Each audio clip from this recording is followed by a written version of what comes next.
اللہ تعالیٰ نے ہمیں ہدایت کے لیے، رہنمائی کے لیے اور اپنی نشانیوں میں غور کرنے کے لیے دو راستے دکھائے ہیں۔ ایک راستہ آفاق کے اندر غور کرنا ہے اور دوسرا راستہ انفس کے اندر غور کرنا ہے۔ جو آفاق میں غور کرنا ہے اس سے مراد ہے کہ انسان فطرت کا مشاہدہ کرے، درختوں کو دیکھے، آسمانوں کو دیکھے، سیاروں کو دیکھے، ستاروں کو دیکھے، زمین کو دیکھے، جانداروں کو دیکھے، حتیٰ کہ قرآن مجید دعوت دیتا ہے اونٹ کی خلقت میں غور کرو، ہم نے اسے کیسے پیدا کیا، آسمانوں کو دیکھو ہم نے کیسے بلند کیے، پہاڑوں کو دیکھو ہم نے کیسے نصب کیے، زمین کو دیکھو ہم نے کس طریقے سے بچھائی ہے۔ تو ایک طریقہ اللہ تبارک و تعالیٰ کی معرفت کا، اس کی ہونے کا، اس کے خالق ہونے کا، وہ آفاق کے اندر غور کرنا ہے۔ اور جو آفاق میں غور کرنا ہے یہ بھی اللہ تبارک و تعالیٰ کی معرفت کے حصول کا سفر ہے۔ اور جو اولیاء اللہ کے نزدیک انسان اپنی اندر سفر کرتا ہے، اپنی داخلیت میں اترتا ہے، اپنے انفس میں اترتا ہے، یہ سفر بھی قرآن مجید میں اللہ تعالیٰ نے انسان کو حکم فرمایا۔ تو انسان کے اندر اللہ تعالیٰ نے اس کے سینے میں، اس کے دل میں انوار کو رکھا ہے، اور کامیاب وہ شخص ہوتا ہے جو ان انوار تک، اپنے اندر کی اس حقیقت تک رسائی حاصل کر لیتا ہے، وہاں تک پہنچ جاتا ہے، اس کا کھوج لگا لیتا ہے، اس کا سرا پا لیتا ہے، اس راز کو کھول لیتا ہے یا اس کی گرہ کو کھول لیتا ہے۔ اس کی مثال بزرگان دین میں سے ایک آدمی نے یہ مثال دی کہ میاں پانی کہاں سے حاصل کرتے ہو؟ ہر جگہ پہ تو نہر نہیں بہہ رہی، ہر جگہ پہ تو دریا نہیں ہے، جو دریا سے دور رہتے ہیں وہ پانی کیسے حاصل کرتے ہیں؟ وہ مٹی کھودتے ہیں، بظاہر مٹی ہے، اسے دیکھ کے نہیں لگتا کہ اس کے اندر ان کی تشنگی اور پیاس بجھانے کا سامان بھی اللہ نے رکھا ہے۔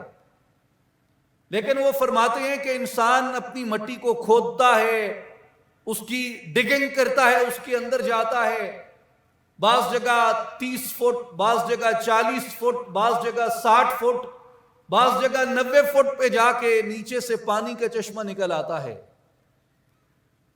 اور وہ پانی جب باہر آتا ہے وہ صاف ہوتا ہے، شفاف ہوتا ہے، مٹی سے پاک ہوتا ہے، گدلا نہیں ہوتا بلکہ اجلا ہوتا ہے۔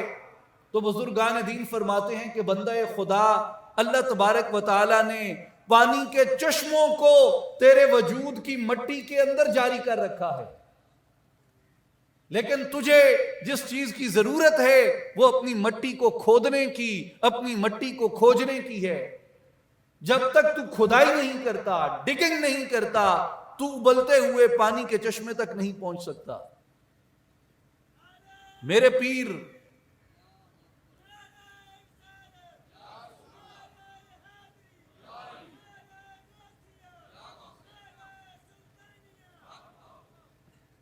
موسم اور نعرے کا آپس میں کوئی میل نہیں ہے، ذرا موسم سخت ہو تو نعرہ پرجوش ہونا چاہیے۔ نعرہ رسالت، نعرہ رسالت۔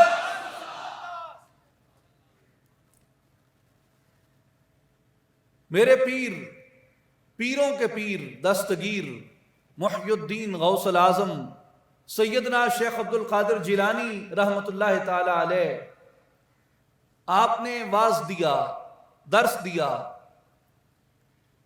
اور آپ نے اسی حقیقت پہ گفتگو کی کہ اللہ تعالیٰ نے انسان کے وجود کے اندر انوار کو رکھا ہے، مگر ہم غافل ہیں، وہاں تک جانے کی صحیح اور کوشش نہیں کرتے۔ ایک شخص نے کھڑے ہو کے عرض کی حضور اگر وہ اندر ہے تو نظر کیوں نہیں آتا؟ اگر وہ موجود ہے تو نظر کیوں نہیں آتا؟ نظر بھی آنا چاہیے۔ آپ کے پاس اس کا جواب موجود تھا ایک دودھ کے پیالے کی صورت میں۔ جس طرح لوگ زیتون سے تیل نکالتے ہیں، کارن سے تیل نکالتے ہیں، اور چیزوں سے تیل نکلتا ہے، ہم دیہاتی لوگ دودھ سے تیل نکالتے ہیں، گھی نکالتے ہیں۔ آپ نے اس سے پوچھا کہ گھی کیسے حاصل کرتے ہو؟ اس نے کہا حضور دودھ سے، آپ کے پاس دودھ کا پیالہ پڑا تھا، آپ نے پیالہ اٹھایا اور فرمایا کہ اگر اس کے اندر گھی ہے تو مجھے دکھاؤ گھی کدھر ہے؟ اگر گھی ہے تو گھی کدھر ہے؟ اس نے کہا حضور گھی تو ہے مگر گھی نکالنے کے لیے اس دودھ کو پروسیس کرنا پڑے گا۔ آپ نے فرمایا یہی تیری بات کا جواب ہے کہ نور تیرے اندر موجود ہے مگر اس نور تک پہنچنے کے لیے اس جسم کو پروسیس کرنا پڑتا ہے۔ جیسے دودھ ہے، دودھ کو جاگ لگائی جاتی ہے، بند کر کے رکھا جاتا ہے، صبح آتی ہے خاتون خانہ، وہ اس جاگ لگے ہوئے دودھ کو کھولتی ہے، اس کو دھوتی ہے، بلوتی ہے۔ جب اسے بلوتی ہے لسی الگ ہو جاتی ہے، مکھن الگ ہو جاتا ہے، مکھن کو اٹھا کے وہ ایک برتن میں ڈالتی ہے، اسے آگ کے اوپر رکھتی ہے، آگ پہ پکاتی ہے، خام الگ ہو جاتا ہے، گھی الگ ہو جاتا ہے۔ آپ نے فرمایا بیٹا اسی طرح پہلے بندے کو کسی کامل سے اپنے وجود کو، اپنے آپ کو جاگ لگوانے کی ضرورت ہے۔ جاگ بنا دو جمدے نہیں یا حضرت باہو، بامیں لال ہومن کڑ کڑ کے ہوں۔ کسی کامل سے جاگ لگواؤ، اس کے بعد اپنی اس مٹی کو پروسیس کرو، اس کا مکھن نکلے گا، اس مکھن کو عشق کی آگ پہ رکھیں گے۔ جب عشق کی آگ پہ رکھیں گے تپش عشق الہی سے خام الگ ہو جائے گا، وہ نور ظاہر ہو جائے گا۔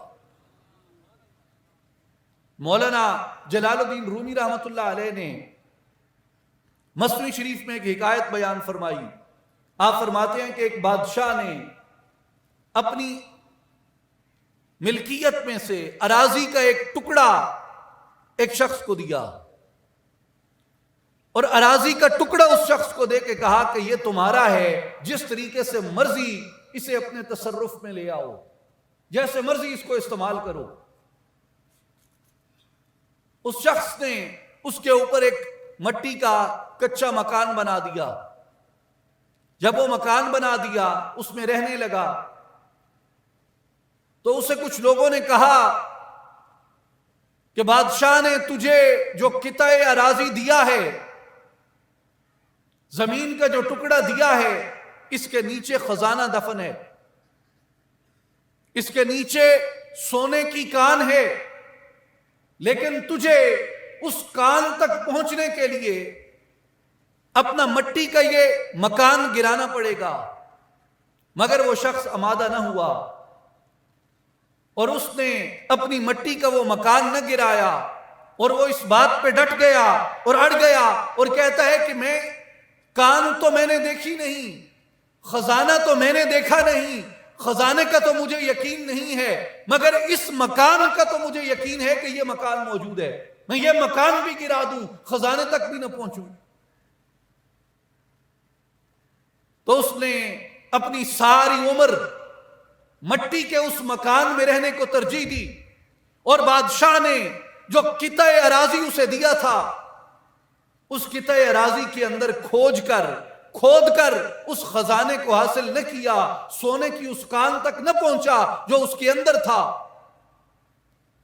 مولانا جلال الدین رومی رحمت اللہ علیہ فرماتے ہیں عاقبت این خانہ خود ویران شود، گنج از زیرش یقین اوریان شود۔ اگر وہ شخص محنت کرتا، اپنی مٹی کے مکان سے آگے نکلتا، اس خزانے کے ہونے کا یقین رکھتا تو عاقبت یہ ہوتی، انجام کار یہ ہوتا کہ وہ اس خزانے کو پا لیتا اور وہ عریاں ہو جاتا، ظاہر ہو جاتا اس کے اوپر. مگر اس کے بارے میں اس کے شک نے اور اس مٹی کے مکان سے آزادی نہ پانے کی اس کی جو معاشرتی جہت بن گئی تھی، اس نے اس کو آگے نہ جانے دیا، اس نے اس کو نکلنے نہ دیا. میرے بھائی اور بزرگوں، یہی واقعہ ہمارے ساتھ ہوتا ہے.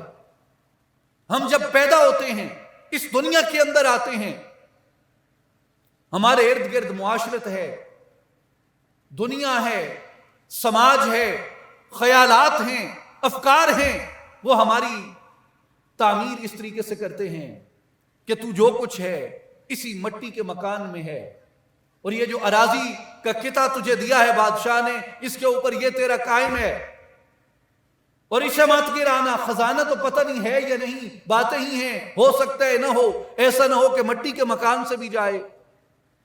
اس تشکیک نے، اس سکیپٹسزم نے، اس شک نے، اس ظن نے، اس گمان نے، مولانا رومی فرماتے ہیں کہ تمہیں تمہارے خزانے سے محروم کر رکھا ہے. تم نے کبھی مٹی کے اس وجود سے نکلنے کی کوشش ہی نہیں کی کہ اس سے ماورا بھی ایک کائنات ہو سکتی ہے، اس سے ماورا بھی ایک دنیا ہو سکتی ہے. اس مٹی کے اندر کوئی پانی کا صاف چشمہ بھی ہو سکتا ہے، اس دودھ کے اندر سے اصلی گھی بھی نکالا جا سکتا ہے، اور مٹی کے اس گھر کو کھود کر اس کے اندر سے خزانہ بھی برآمد کیا جا سکتا ہے. تم نے یہ کبھی سوچا ہی نہیں. اگر تم نے کبھی سوچا ہے تو تجھے تیرے سماج اور معاشرت اور لوگوں کے طعن و تشنیع کے خوف نے یہ ہمت ہی کبھی پیدا نہیں ہونے دی کہ تو اپنے آپ کو کھوجے، اپنے من سے اس کو پائے. عارفان باللہ جہاں بھی گئے، اللہ والے جہاں بھی گئے، ان کا پیغام یہی تھا جسے اقبال نے کہا، کھود کے اپنی خاک میں جس نے پایا اپنا آپ، اس بندے کی دہقانی پہ سلطانی قربان. حضرت سلطان باہو رحمۃ اللہ علیہ فرماتے ہیں، اے تن رب سچے دا حجرا وچ پا فقیرہ جاتی ہوں. کبھی اپنے من میں تو جھانک کے دیکھو، کبھی اپنے اندر تو جھانک کے دیکھو. حضرت سیدنا بایزید بسطامی رحمت اللہ تعالی علیہ، آپ سے کسی نے پوچھا کہ آپ نے خدا کو کیسے پایا؟ حضرت بایزید بسطامی رحمت اللہ علیہ نے فرمایا کہ میں نے اپنے آپ کو کھوجا، اپنے آپ کو تلاش کیا، اور اپنی تلاش میں نے اپنے مولا کو پا لیا. انہوں نے کہا کہ پھر آپ نے اگر مولا کو اپنی تلاش کر کے پایا، اپنی تلاش آپ نے کیسے کی؟ بایزید بسطامی نے فرمایا کہ اپنی تلاش کے لیے میں نے مولا کی تلاش کی. جسے علامہ اقبال رحمت اللہ علیہ فرماتے ہیں کہ تلاش او کنی جز خود نبینی، تلاش خود کنی جز او نیابی. جب تو اپنی تلاش کرتا ہے تو اس کی ذات تک جا پہنچتا ہے، جس کے لیے یہ قول مبارک صوفیاء کرام بیان کرتے ہیں، من عرف نفسہ فقد عرف ربہ. جس نے اپنے آپ کو پہچان لیا اس نے اپنے رب کو پہچان لیا. تو میرے بھائی اور بزرگوں، ہمیں اپنا آپ پہچاننا ہے، اپنے آپ کی شناخت کرنا ہے. انفس و آفاق، ان دونوں جہتوں کو ہمیں اپنے اندر کامل کرنا ہے. آج کی دنیا محسوس کی دنیا ہے، حس کی دنیا ہے. جو کچھ امپیریکل ایویڈنس سے ثابت ہو سکتا ہے ہم صرف اسی کو حقیقت مانتے ہیں، لیکن ہم اپنی حس سے کبھی ماورا نہیں جاتے، اپنی حس سے آگے کسی چیز کو نہیں کھوجتے. میرے بھائیوں اور دوستو، کبھی اپنے اندر غور کریں، اپنے اندر جھانک کے دیکھیں، جس کی قرآن مجید یہ دعوت دیتا ہے. اَوَلَمْ يَتَفَكَّرُوا فِي أَنفُسِهِمْ. کیا ان لوگوں نے کبھی اپنے اندر غور کیا ہے؟ اور یہ لوگ اپنے اندر غور کیوں نہیں کرتے؟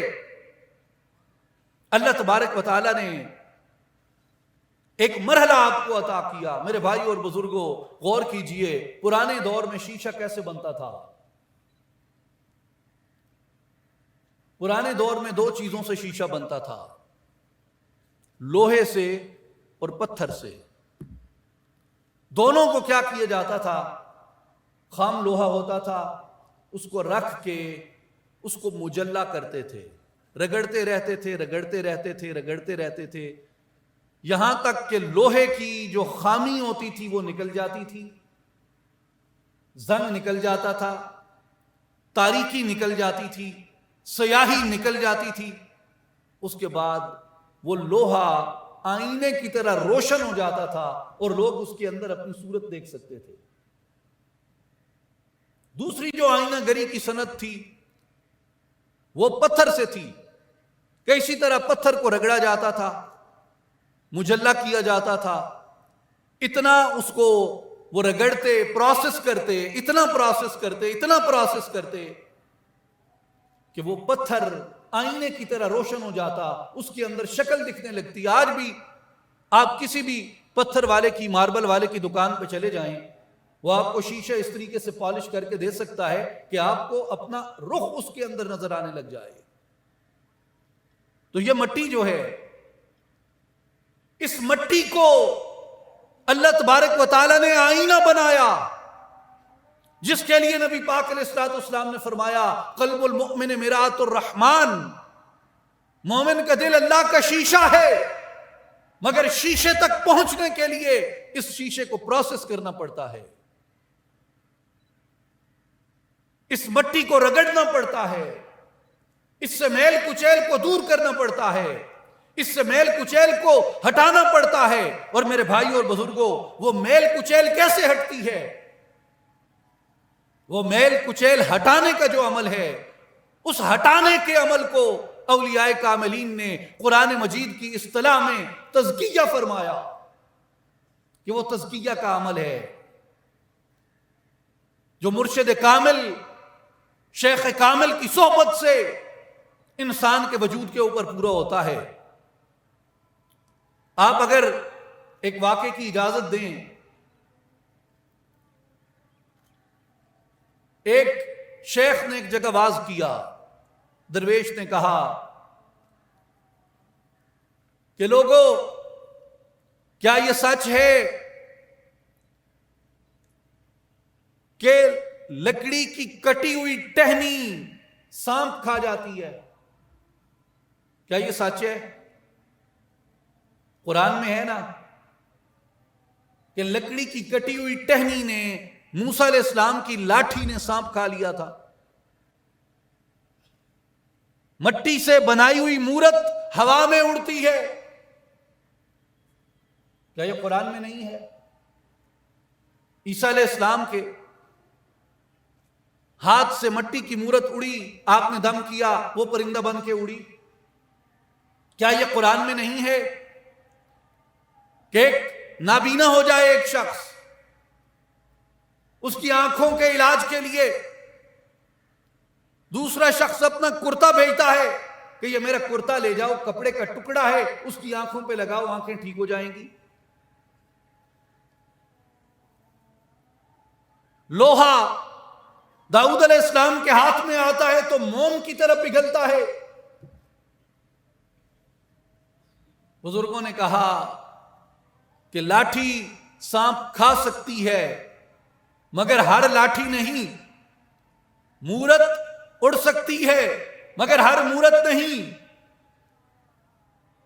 کپڑے کا ٹکڑا شفا دے سکتا ہے مگر ہر کپڑے کا ہر ٹکڑا نہیں، لوہا موم ہو کے پگھلتا ہے مگر ہر ہاتھ میں نہیں، لکڑی کو سانپ کھانے کے لیے دست موسیٰ کی ضرورت رہتی ہے، مورت کو اڑنے کے لیے دم عیسیٰ کی ضرورت رہتی ہے، کپڑے کو شفا دینے کے لیے لمس جسم یوسف کی ضرورت رہتی ہے، اور لوہے کو موم کی طرف پگھلنے کے لیے دست داؤدی کے اعجاز کی ضرورت رہتی ہے۔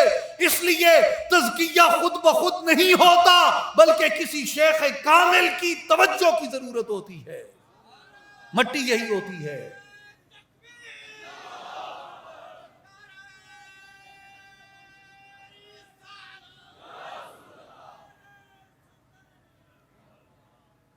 مٹی وہی ہوتی ہے جو بے قیمت ہوتی ہے، لیکن جب کسی کوزگر کے ہاتھ میں آ جاتی ہے تو وہ بادشاہ کے محل کے شو پیس بن کے پڑے ہوتے ہیں، اس کے برتن اور ظروف بن کے جاتی ہے۔ تو مٹی قیمتی بھی ہو سکتی ہے بشرطی کہ کیسے کوزگر کے ہاتھ میں رہی۔ شیخ کہ آپ کو تزکیے کے لیے کسی کامل کی ضرورت ہوتی ہے۔ ایک شخص نے کھڑے ہو کے سوال کیا، اس نے کہا جی تزکیے کے لیے کسی خارجی چیز کی ضرورت نہیں ہے، کسی ادھر ادھر کے احتیاج نہیں ہے کہ کسی کو تلاش کیا جائے، تزکیہ خود بھی کیا جا سکتا ہے۔ تو شیخ نے سوال کیا، انہوں نے کہا کہ بیٹا یہ بتاؤ کہ جو تزکیہ ہے یہ فعل لازم ہے یا فعل متعدی ہے؟ کہ یہ ایسا فعل ہے جو خود بخود کیا جا سکے، یا یہ ایسا فعل ہے جس کے کرنے کے لیے، جس کے سر انجام دینے کے لیے فعل بھی چاہیے، جس پہ فعل ہوا وہ بھی چاہیے، اور فعل کرنے کے لیے بھی کسی کی ضرورت ہے۔ قرآن نے تزکیے کے بارے میں کیا بتایا؟ صحابہ کرام کا جب تزکیہ ہوا تو قرآن نے کیا کہا؟ کانوا یزکون انفسہم، کہ یہ لوگ اپنا تزکیہ خود کر لیا کرتے تھے، یا قرآن نے یہ بتایا کہ وَيُزَكِّيهِمْ، انہیں پاک کرنے کے لیے میں نے اپنے محبوب کو جلوہ گر کیا۔ یہ پاک ہوتے ہیں میرے محبوب کی مجلس میں آ کے، میرے محبوب کی معیت میں آ کے، میرے محبوب کی صحبت میں آ کے۔ تو اس لیے جو تزکیہ ہے وہ ایسا فعل ہے، وہ ایسا عمل ہے جس کے لیے کسی کرنے والے کی ضرورت پڑتی ہے۔ مثال کے طور پہ آپ نے خنجر تیز کرنا ہے، چھری تیز کرنی ہے، وہ خود بخود بڑے بڑے تیز ہو جائے گی؟ اس لیے مولانا جلال الدین رومی رحمۃ اللہ علیہ سے منسوب یہ کلام ہے کہ ہیچ چیزیں خود بخود چیزیں نشد،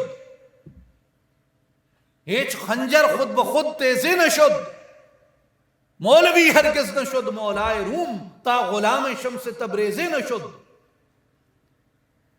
فرمایا کہ کوئی چیز خود بخود نہیں بن جاتی، ہر چیز بننے کے لیے بنانے والے کی محتاج ہوتی ہے، اور کوئی خنجر خود بخود تیز نہیں ہو جاتا، اسے تیز کرنے کے لیے کسی کاریگر کی ضرورت ہوتی ہے۔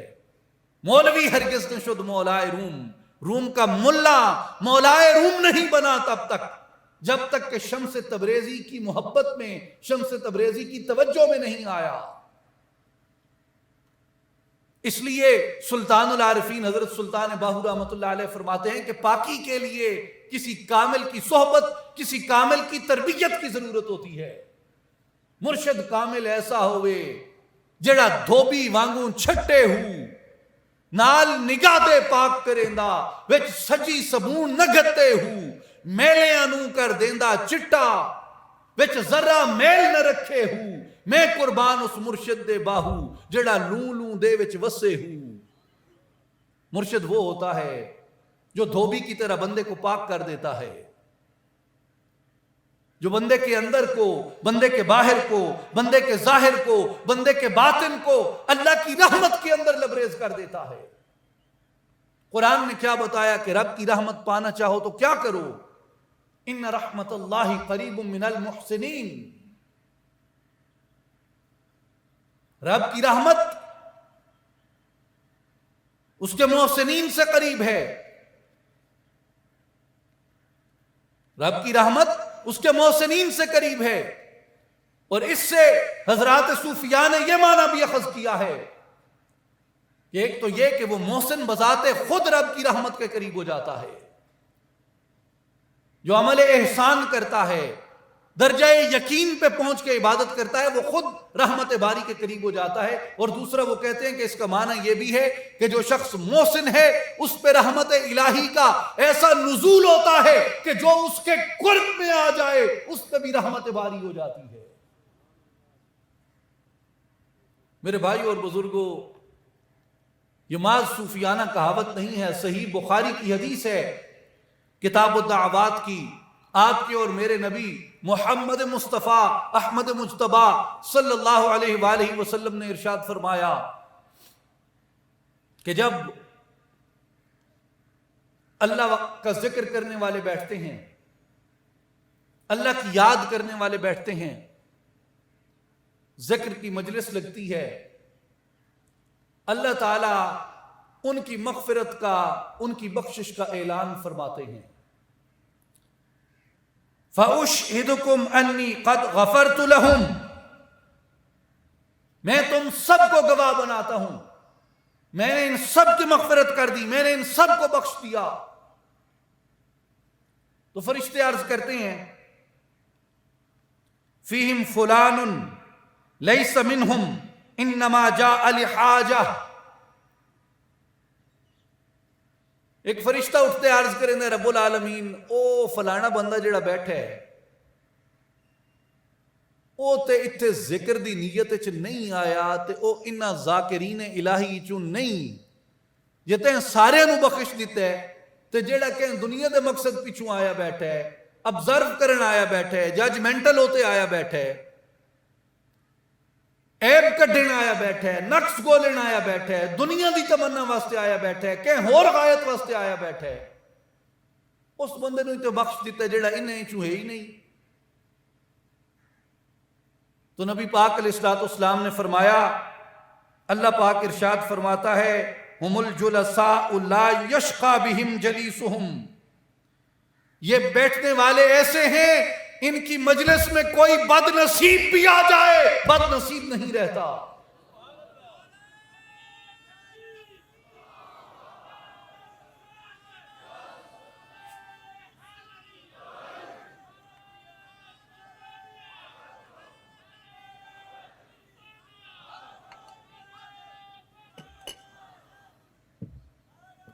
ان کی صحبت میں، ان کی مجلس میں بد نصیب بھی آ جائے نہ مراد نہیں رہتا۔ کیوں؟ ان رحمت اللہ قریب من المحسنین، یہ محسنین ہیں، عمل احسان کرتے ہیں، درجہ احسان پہ عبادت کرتے ہیں، اللہ کو پسند ہیں، وہ کثرت سے ان پہ اپنی رحمتوں کا نزول کرتا ہے۔ جو بھی آ گیا، جو بھی بیٹھ گیا، ان کی مجلس میں سب کی بخشش ہو جاتی ہے۔ حضرت سلطان باہو رحمۃ اللہ علیہ فرماتے ہیں ہر کے بیند روح من شد اولیاء، روح من با روح رحمت مصطفیٰ، جو میرے چہرے کی زیارت کر لیتا ہے اپنے آب و تاب و جلال و جمال کے اندر، فرمایا وہ اولیاء کے اندر ہو جاتا ہے۔ کیوں کہ روح من با روح رحمت مصطفیٰ، میرے چہرے کو اللہ نے مصطفیٰ کی رحمت سے روشن کر دیا ہے، اور جسے حضور کی رحمت نصیب ہو جاتی ہے وہ اللہ کے مقربین میں شامل ہو جاتا ہے، اس کے نیک بندوں کے اندر شامل ہو جاتا ہے۔ میرے بھائی اور بزرگوں، دوستوں اور ساتھیوں، یہ نیک بندوں کی مجلس ہوتی ہے، اللہ والوں کی مجلس ہوتی ہے جو انسان کا دل بدل دیتی ہے، اسے اللہ کی طرف رغبت دے دیتی ہے، اللہ کی طرف رجوع دے دیتی ہے، اللہ کی طرف کشش دے دیتی ہے۔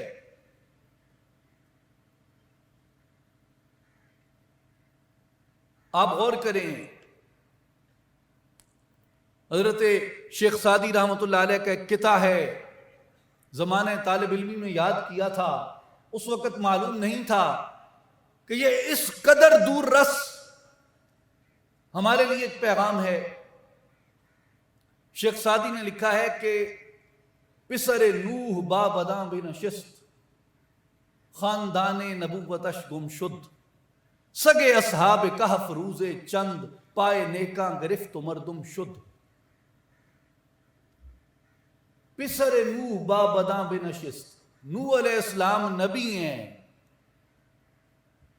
نوح علیہ السلام دا پتر کچھ دیں بیڑیاں نال بیٹھا، پسر نوح با بداں بنشست، چنگیاں دا پتر آئی بیڑیاں دی صحبت وچ بیٹھا، خاندان نبوتش گم شد، نبوت کا خاندان گم کر بیٹھا۔ قرآن مجید نے اس بات پہ آپ کو بتایا ہے کہ بری صحبت پہ تم ندامت کرو گے قیامت کے دن.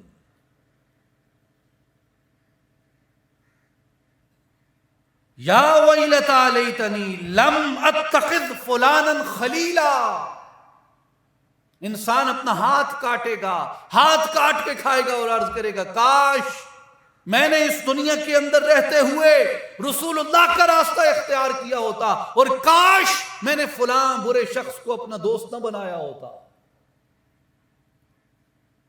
صحبت صالح ترا صالح کند، صحبت تالے ترا تالے کند. چنگی صحبت چنگا کر دین دیئے، بھیڑیں دی صحبت بھیڑا کر دین دیئے. ایک طرف نوح علیہ السلام کا بیٹا ہے، یہ شیخ سعدی کا ظرف ہے جس نے اتنا بڑا کمپیریزن کیا، اتنا بڑا موازنہ کیا. حساس بات ہے.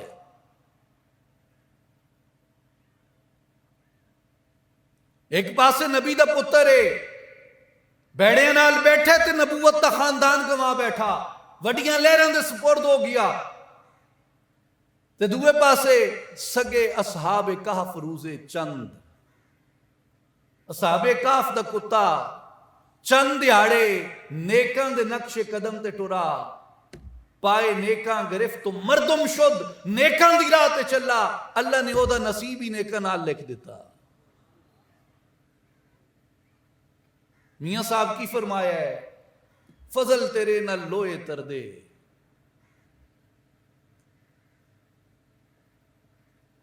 ہیں جی، فضل تیرے نال لوئے تردے تے پھٹیاں دے نال جڑ کے تے کتے جنت جان محمد چنگیاں دا لڑ پھڑ کے.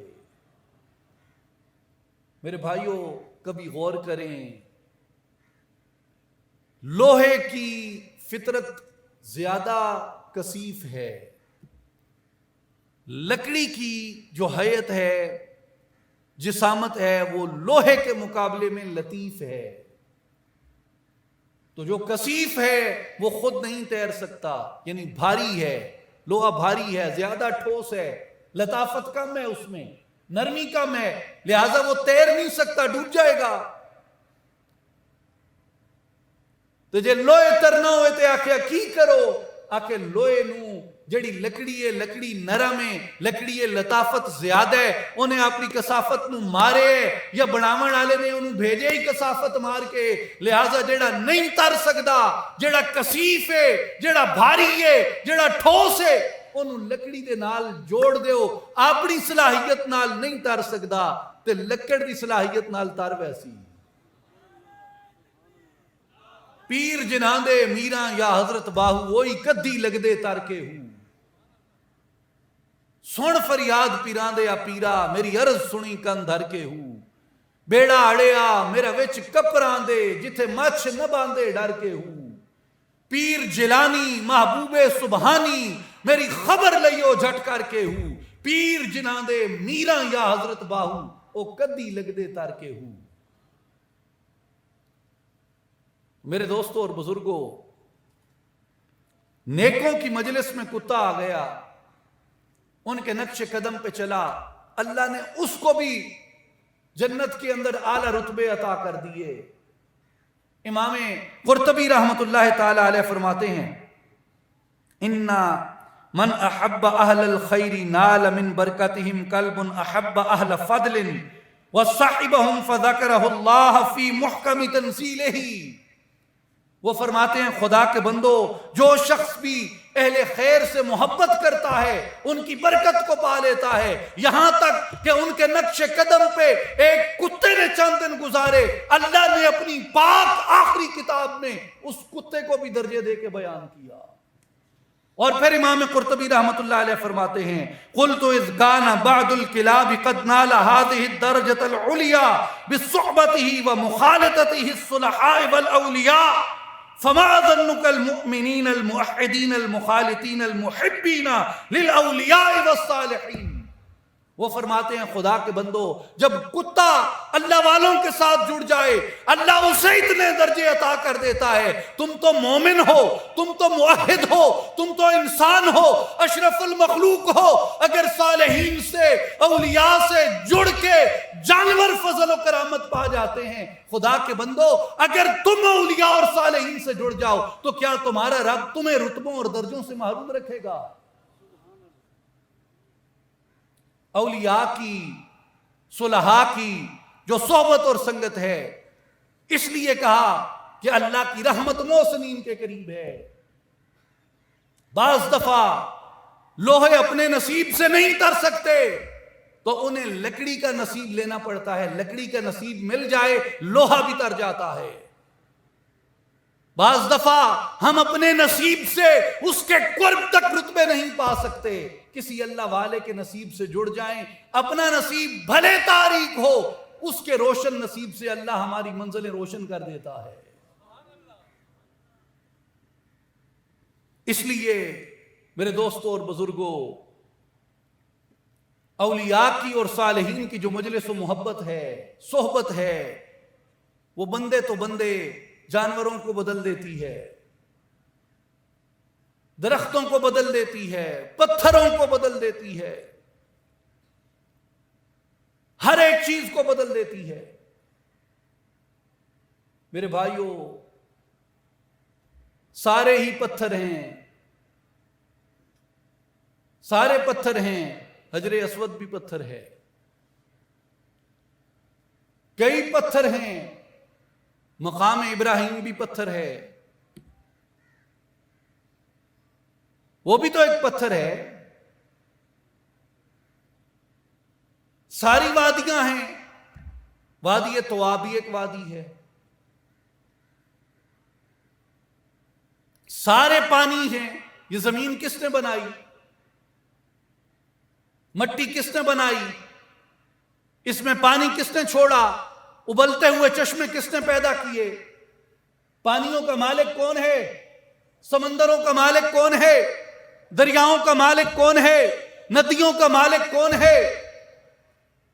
مگر زمزم تو ایک ہی ہے نا۔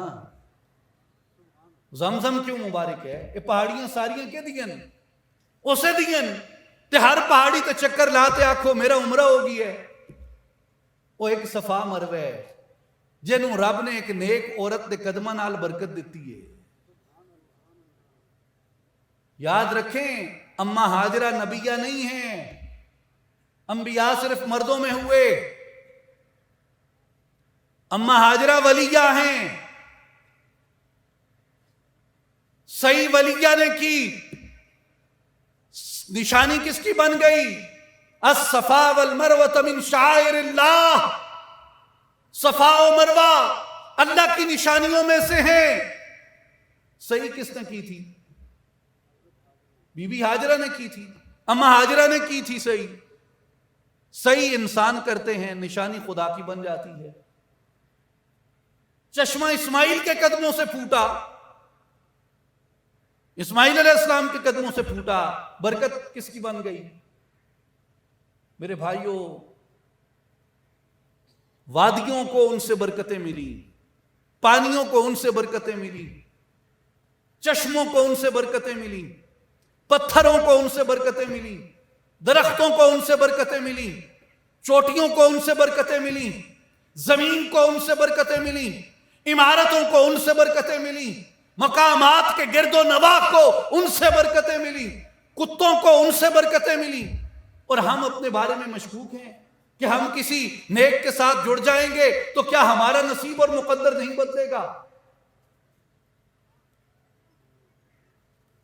میرے بھائیوں اور بزرگوں، اشرف المخلوقات اللہ نے بنایا ہے ہمیں،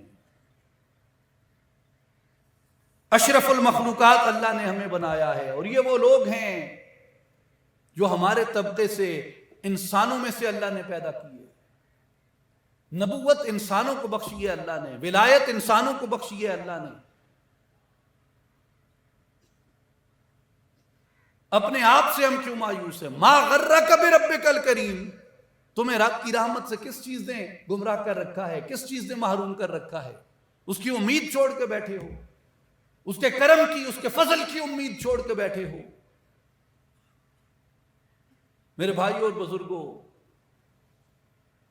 اس لیے اولیاء اللہ نے اس بات پہ زور دیا، ایمفسس کیا کہ اپنی کھوج کے لیے، اپنے اندر کی تلاش کے لیے اولیاء کی معیت اور صحبت اختیار کرو، کیونکہ یہ وہ لوگ ہیں جو تمہیں قرآن یوں پڑھاتے ہیں جیسے قرآن تمہارے اپنے اوپر بیت رہا ہے۔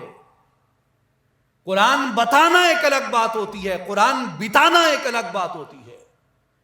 اولیاء قرآن بتاتے بھی ہیں، قرآن بتاتے بھی ہیں۔ قرآن بیتتا کیسے ہے؟ میں اس کی ایک سادہ مثال آپ کو دیتا ہوں۔ آپ جب واعظ سے قرآن سنیں گے، مفسر سے قرآن سنیں گے، ظاہر ہے اس کا ایک ٹارگٹ ہے، اس کا ایک گول ہے، وہ مختلف ہے۔ وہ بتائے گا آیت کا یہ شان نزول ہے، فلاں فلاں لوگ اس کے مصداق تھے، فلاں فلاں کے لیے یہ آیات نازل ہوئی، اس تاریخی واقعے میں فلاں فلاں لوگ موجود ہیں، اس سند کے ساتھ یہ صحیح روایت ہے، فلاں سند کے ساتھ یہ ضعیف روایت ہے، اس نے اس قول کو اختیار کیا، جمہور کی یہ رائے ہے، فلاں کی یہ منفرد رائے ہے، اس بات کے اوپر سب کا اجماع ہے، یہ اس کی صحیح اور درست تشریح اور تعویل ہے۔ وہ مفسر آپ کو بتا دے گا۔ مثال کے طور پہ سورہ بقرہ کا دوسرا رکوع لے لیں، سورہ منافقون لے لیں، جب اسے ظاہر کے ساتھ پڑھیں گے اس کا اطلاق ماضی پہ ہوگا، وہ منافق تھے جو گزر گئے، وہ لوگ تھے جو گزر گئے، ان پہ اطلاق ہے۔ یا زیادہ سے زیادہ یہ ہوگا کہ جڑے میرے مسل کی مخالفن، میرے سیاسی مخالفن، میں ایتاں پڑھ کے انہاں تے دبی آساں، اے سارے منافق ہیں۔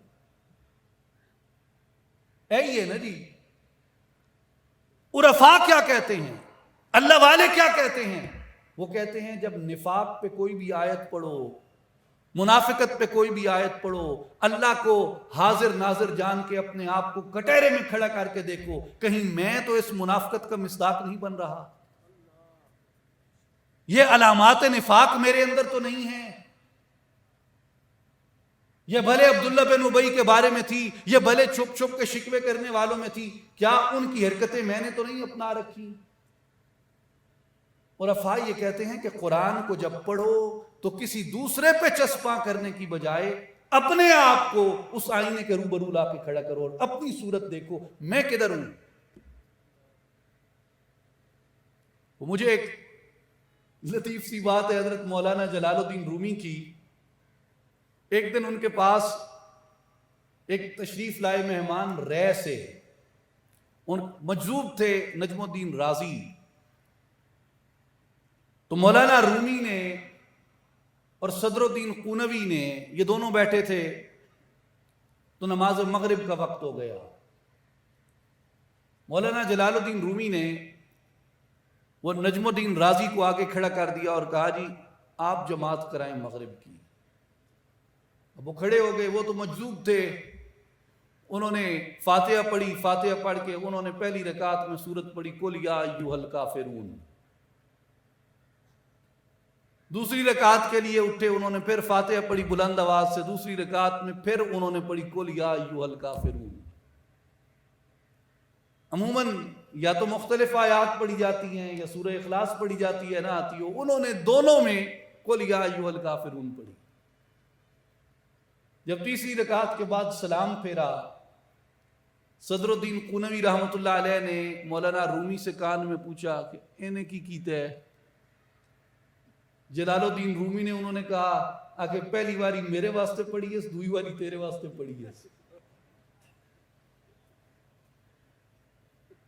تو اولیاء جب قرآن پڑھتے ہیں، سخت آیات دیکھتے ہیں، عذاب کی آیات دیکھتے ہیں، وہ یہ نہیں سمجھتے کہ یہ عذاب کسی اور کے لیے بیان کیا گیا ہے، وہ اپنے اوپر دیکھتے ہیں کہ یہ عذاب میرے لیے بیان کیا گیا، یہ علامات نفاق میرے اندر تو نہیں پائی جاتی۔ اس لیے اس تزکیے کے، احتساب کے عمل سے گزر کے اللہ تبارک و تعالی ان کے کردار کو، شخصیت کو آئینے کی طرح روشن کر دیتا ہے۔ یہی وجہ ہوتی ہے کہ یہ لوگ فیض رسان ہوتے ہیں، ان سے فیض بڑھتا ہے۔ روشنی بڑھتی ہے، نور بڑھتا ہے، امید بڑھتی ہے، یقین بڑھتا ہے۔ میرے بھائیوں، امام ابن جوزی نے صفت الصفوہ میں یہ قول نقل فرمایا کہ ما رأیت للقلب انفع من ذکر الصالحین، صالحین کی صحبت تو ان کی صحبت ہے، ان کی معیت تو معیت ہے، ان کی تربیت تو تربیت ہے۔ میں نے جو نفع بخش ترین چیزیں دیکھی ہیں دل کے لیے، ان میں ایک صالحین کا ذکر کرنا ہے۔ اللہ والوں کے تذکروں سے دل پگھلتا ہے، ان کی یاد سے دل پگھلتا ہے۔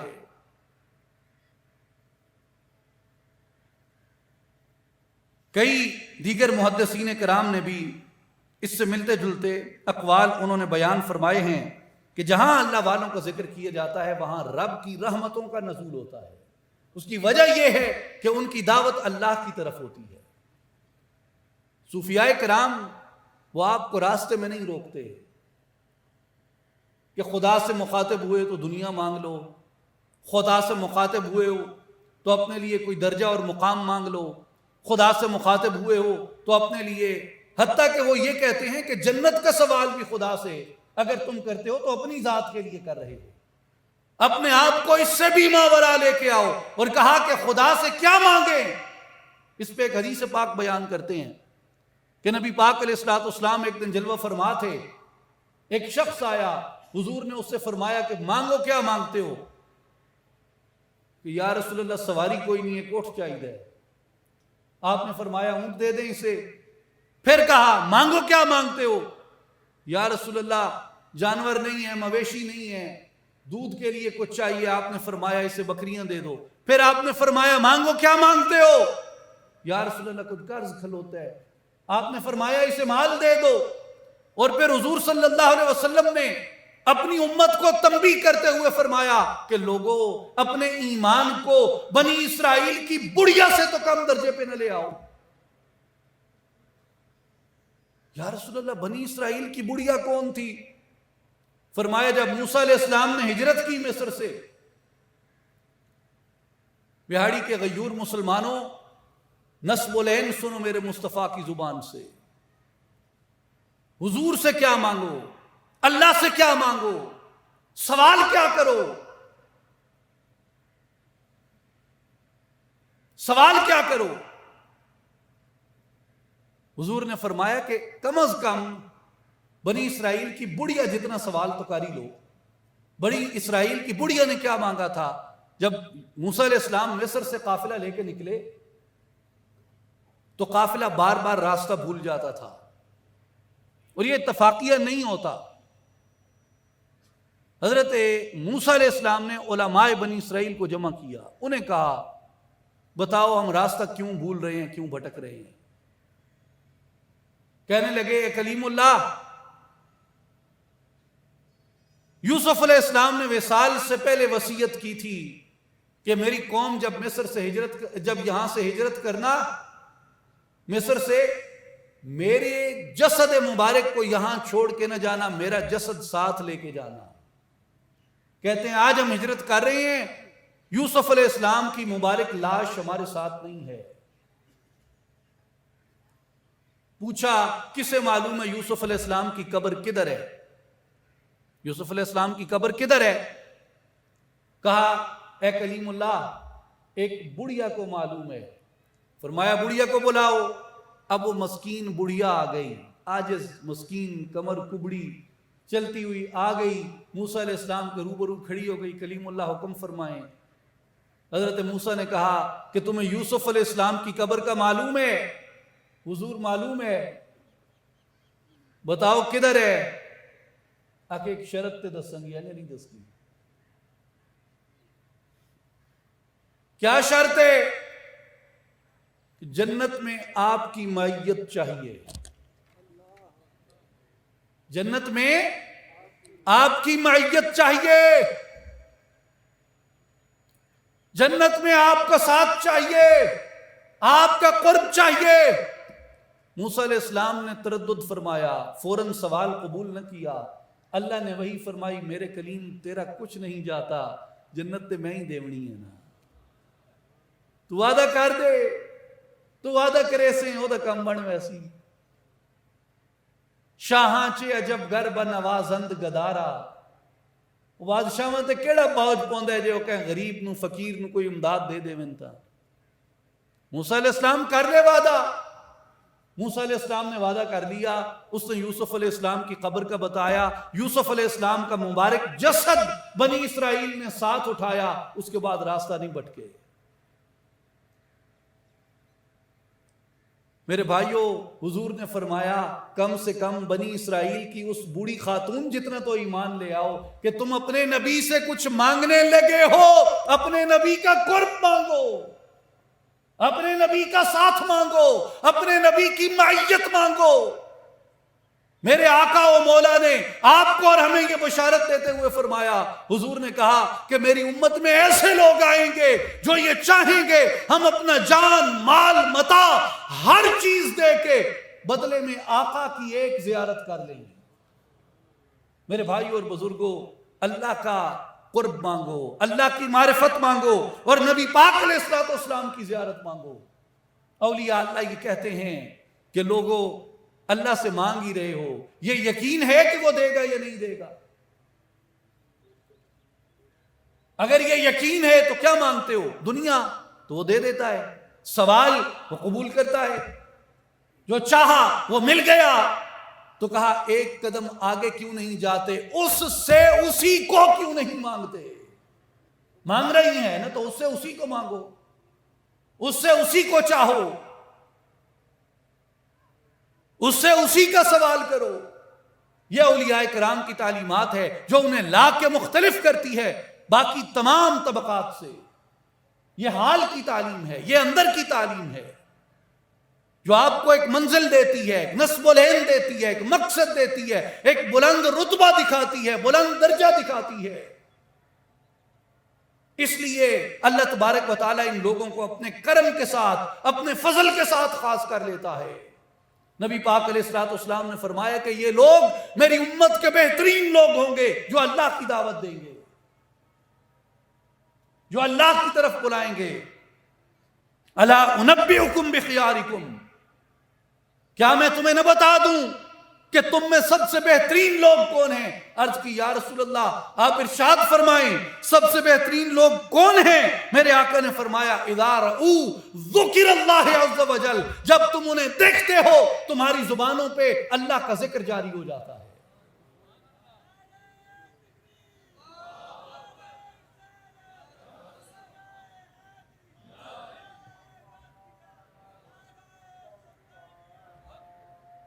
میرے بھائیوں اور بزرگوں، ان لوگوں کے بارے میں میرے آقا علیہ الصلوۃ والسلام نے فرمایا ان من الناس مفاتیح لذکر اللہ۔ حضور نے فرمایا کہ لوگیں کچھ بندے ہیں جڑے اللہ دے ذکر دی چابیاں، لوگیں کچھ بندے ہیں جڑے اللہ دے ذکر دی چابیاں ہیں، اتھے ون کے باؤ تے تواڈے ذکر دے بند تالے کھل ویندے نے۔ انہوں دی تربیت چاہو تو ذکر دے بند تالے کھل ویندے نے۔ صحابہ نے عرض کی تھی یا رسول اللہ وہ سونے لوگ کون ہیں؟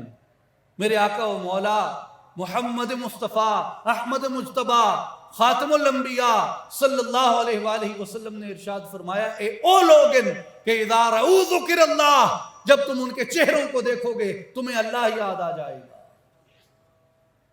اس لیے اولیاء کی، صالحین کی جو دعوت ہے وہ ذکر الہی کی طرف ہے، وہ اللہ کے ذکر کی طرف بلاتے ہیں اور وہ اللہ کا یہ وعدہ یاد کراتے ہیں کہ اللہ تبارک و تعالیٰ نے خدا کے بندو تم سے یہ وعدہ فرما رکھا ہے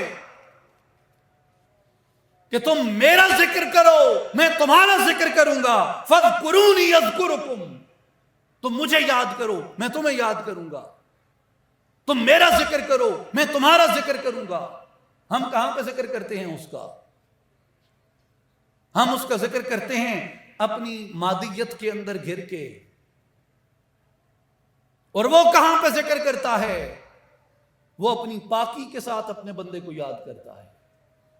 ہم اس زمین پہ ذکر کرتے ہیں جہاں نفس کو بھی دخل ہے، جہاں شیطان کو بھی دخل ہے، جہاں نجاست کو بھی دخل ہے، جہاں ناپاکی کو بھی دخل ہے، جہاں گمراہی کو بھی دخل ہے اور ہزار خرافات کو دخل ہے. ہم جب یہاں گناہوں سے بھری اس مقام پہ گناہوں سے دور ہو کے نفس و شیطان کو للکار کے اس کی چاہتوں کو چھوڑ کے اللہ کا ذکر کرتے ہیں، وہ اپنی پاکی میں ہمارا ذکر کرتا ہے، جہاں نفس و شیطان کو دخل نہیں، جہاں ناپاکی کو دخل نہیں، جہاں نجاست و غلاظت کو دخل نہیں. وہاں کیا ہے؟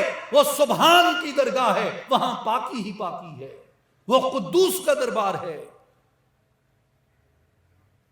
میرے بھائیو اور بزرگوں، کیا یہ منافع کا سودا نہیں ہے کہ تم اپنی کمتر حیثیت میں اس کا ذکر کرو، وہ اپنی اکبر حیثیت میں تمہارا ذکر کرے؟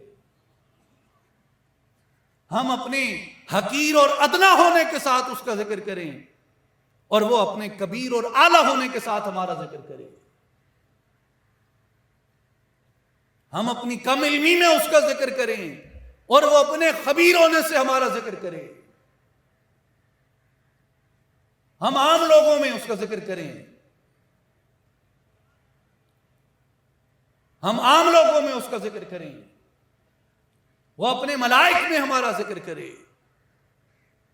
میرے بھائیو اور بزرگوں، یہ اس کا کرم ہوتا ہے جب انسان اس کا ذکر کرتا ہے. اولیاء اللہ فرماتے ہیں کہ اللہ تبارک و تعالی اپنے بندوں کو مخاطب کر کے فرماتا ہے فَاذْكُرُونِي فِي الرَّخَاءِ بِالطَّاعَةِ وَالدُّعَاءِ اذکرکم بالبلاء بالعطیۃ والنعماء. اللہ پاک نے فرمایا کہ اے بندے، تو مجھے اپنی آسانی میں اطاعت اور دعا کے ساتھ یاد کیا کر، میں تیری مشکل میں تجھ پہ اپنی نعمتوں کے دروازے کھول کے تجھے یاد کروں گا. جب تجھے آسانی ہو اپنے مولا کا ذکر کر، اپنے رب کا ذکر کر. کہا جب تو آسانی میں اس کا ذکر کرے گا، وہ جانتا ہے جب تو مشکل میں ہوگا وہ تیری مدد کر کے تیرا ذکر کرے گا، تجھ پہ نعمتوں کے رحمتوں کے دروازے کھول کے تیرا ذکر کرے گا. وہ تجھے بتائے گا کہ تیرے مولا نے تجھے بھلایا نہیں ہے، جیسے تو اسے یاد کرتا تھا آج وہ بھی تجھے یاد کر رہا ہے. وہ اپنی فتح کے، اپنی مدد کے، اپنی نصرتوں کے لشکر بھیج کے تیری مدد کرے گا. تجھے یقین ہو جائے گا میں نے اسے یاد کیا تھا، وہ مجھے یاد کر رہا ہے. اذکرونی بالسؤال اذکرکم بالنوال. تم مجھے سوال کر کے یاد کرو، میں تمہیں عطا کر کے یاد کروں گا. اذکرونی بالتوبۃ اذکرکم بالعفو عن الحوبہ. تم مجھے توبہ کرتے ہوئے یاد کرو، میں تمہارے گناہوں کو معاف کرتے ہوئے یاد کروں گا. وہ مولا فرماتا ہے تم میری ثنا کے ساتھ مجھے یاد کرو، میں تمہیں ہدایت عطا کر کے یاد کروں گا. وہ مولا فرماتا ہے تم مجھے صدق اور اخلاص کے ساتھ یاد کرو، میں ما سوی اللہ سے تمہیں خلاصی عطا کر کے یاد کروں گا.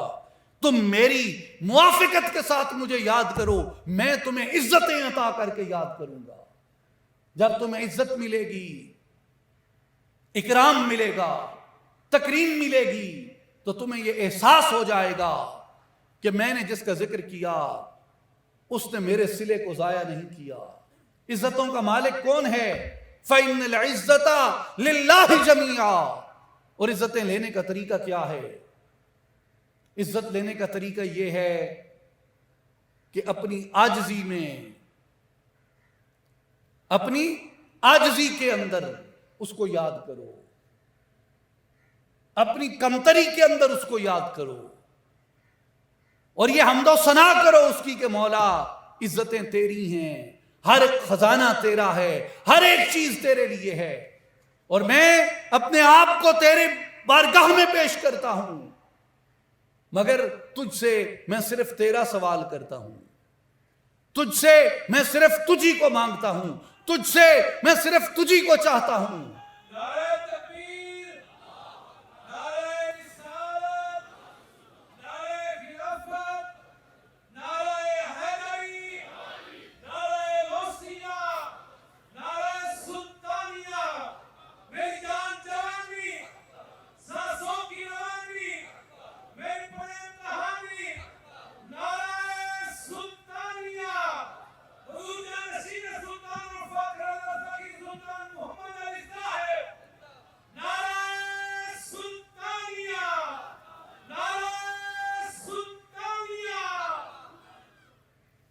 جانشین سلطان الفقر سرپرست اعلیٰ اصلاحی جماعت و عالمی تنظیم العارفین حضرت سلطان محمد علی صاحب جلوہ فرما ہیں ہمارے درمیان. اور میرے بھائیوں اور بزرگوں، یہ ہمارے لیے سعادت ہے کہ ہم آپ کی معیت میں، آپ کے قرب میں، آپ کی صحبت میں اپنے مالک کو، اپنے خالق کو یاد کر رہے ہیں.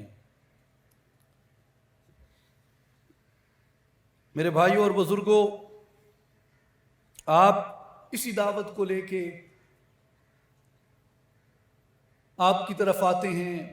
ملک بھر میں، دنیا بھر میں آپ اس پیغام کی ترویج کر رہے ہیں کہ لوگوں آؤ، اللہ کی طرف رغبت اختیار کرو، اپنے دلوں کو اللہ کے لیے خالص کر دو. اور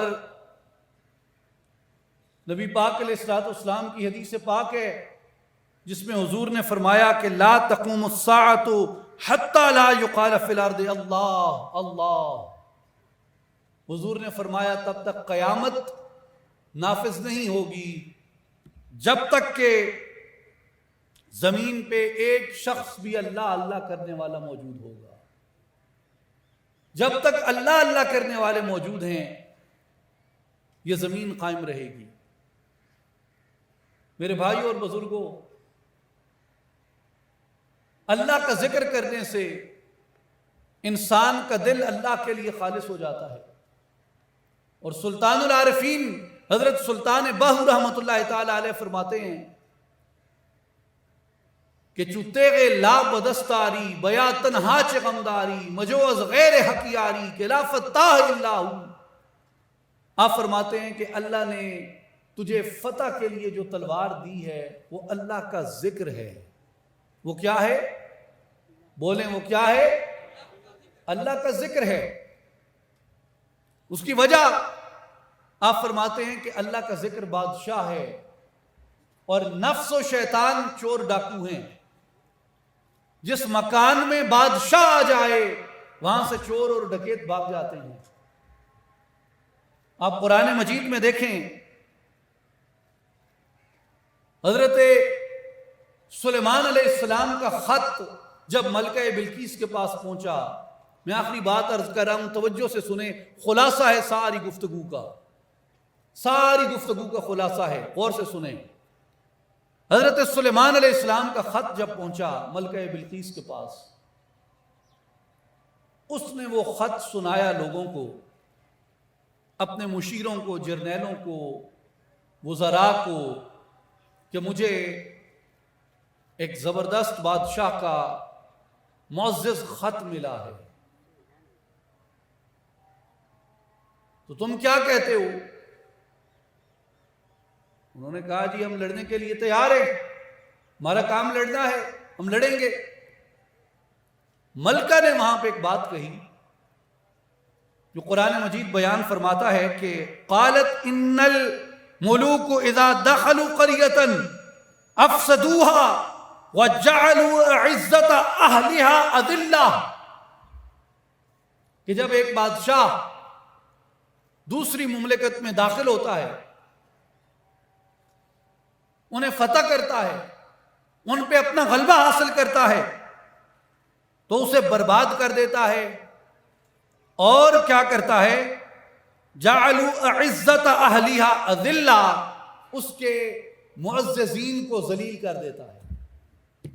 اولیاء اللہ فرماتے ہیں کہ لوگوں غور کرو، غور کرو، اگر تمہارے دلوں کی سلطنت کو بادشاہ حقیقی فتح کرے تو قرآن کے اس دستور اور کلیے کے مطابق، ملکہ بلقیس کی اس سوچ کے مطابق کیا ہوگا کہ تمہارا دل جس پہ نفس نے اور شیطان نے قبضہ کر رکھا تھا، اپنے شیطانی قلعے بنا رکھے تھے، شیطانی وسوسوں کے لشکر پھیلا رکھے تھے، شیطانی خیالات کے لشکر پھیلا رکھے تھے، جب وہ بادشاہ آئے گا تو تمہارے دل کی سلطنت میں شیطان اور نفس کے لشکروں کو تباہ کر دے گا. اور کیا کرے گا؟ وَجَعَلُوا عِزَّةَ أَهْلِهَا أَذِلَّةً. اہل عزت کو ذلیل کر دے گا۔ وہ نفس جو تیرے دل میں کبھی باعزت ہوتا تھا، وہ شیطان جو تیرے دل میں کبھی باعزت تھا، بدلے کی انتقام کی قوت جو تجھے لذت دیتی تھی، حسد کی قوت جو تجھے لذت دیتی تھی، شہوت کی قوت جو تجھے لذت دیتی تھی، حرص کی قوت جو تجھے لذت دیتی تھی، جھوٹ بولنا جو تجھے لذت دیتا تھا، کہا جس وقت وہ بادشاہ تیرے دل کے اندر آئے گا، یہاں کے اہل عزت جو پہلے بنے بیٹھے تھے ان کو ذلیل کر دے گا، اور کسے نافذ کر دے گا؟ حق کو، امر کو، نور کو تیرے دل کے اوپر غالب کر دے گا۔ اس لیے صوفیاء فرماتے ہیں کہ لوگوں اللہ کے نام کو اپنے دل میں لے آؤ، اللہ کی یاد کو اپنے دل میں لے آؤ۔ جب اللہ کا نام آ جاتا ہے، دل کے اندر نفس کی، حسد کی، کینے کی سازشیں جو ہیں وہ دم توڑ جاتی ہیں کہ جہاں بادشاہ آ جائے وہاں سے چور اور ڈکیت بھاگ جاتے ہیں۔ تو اس خالق کو، مالک کو، بادشاہ کو، اس کے مبارک نام کو اپنے دل کے اندر لے کے آؤ۔ اصلاحی جماعت یہی دعوت دیتی ہے، میرے مرشد کریم یہی دعوت لے کے آئے ہیں، اور تمام اولیاء اللہ کی یہی دعوت ہے۔ خاص کر سلطان العارفین حضرت سخی سلطان باہو رحمت اللہ علیہ کی یہی دعوت ہے کہ یار یگانہ ملسی تینوں جے سردی بازی لامے ہوں۔ یار یگانہ یعنی وہ مولا تجھے ملے گا، وہ پروردگار تجھے ملے گا اگر تو اپنے دل و جان کے ساتھ اس کی راہ میں کوشش کر۔ یار یگانہ ملسی تینوں جے سردی بازی لامے ہوں، اس میں اللہ وچ ہو مستانہ، اس میں اللہ وچ ہو مستانہ، ہو صدا علامے ہوں۔ اس میں اللہ کو اپنا ورد و وظیفہ بنا لے، اس میں اللہ کو اپنا حامی بنا لے، اس میں اللہ کو اپنا وتیرہ بنا لے، اپنا شیوا بنا لے، اپنا شوق بنا لے، اپنی منزل بنا لے۔ جب اللہ کا نام تیرے دل کے اندر آ جائے گا، نفس و شیطان کے شر سے تو خلاصی پا جائے گا۔ یار یگانہ ملسی تینوں جے سردی بازی لامے ہوں، اس میں اللہ وچ ہو مستانہ، ہو صدا علامے ہوں۔ نال تصور اس میں اللہ دے دم نو قید لگامے ہوں، ذاتی نل جد ذاتی رلیاں یا حضرت باہو تد باہو نام دھرائے ہوں۔ آپ فرماتے ہیں کہ لوگوں اللہ کے ذکر کی طرف آؤ، اسم اعظم کی طرف آؤ۔ اسم اعظم جس دل کے اندر آ گیا وہ دل ہدایت پا گیا، وہ دل نور پا گیا۔ ان اللہ و ملائکتہ یصلون علی النبی یا ایھا الذین آمنوا صلوا علیہ وسلموا تسلیما، وآخر دعوانا ان الحمد للہ رب العالمین۔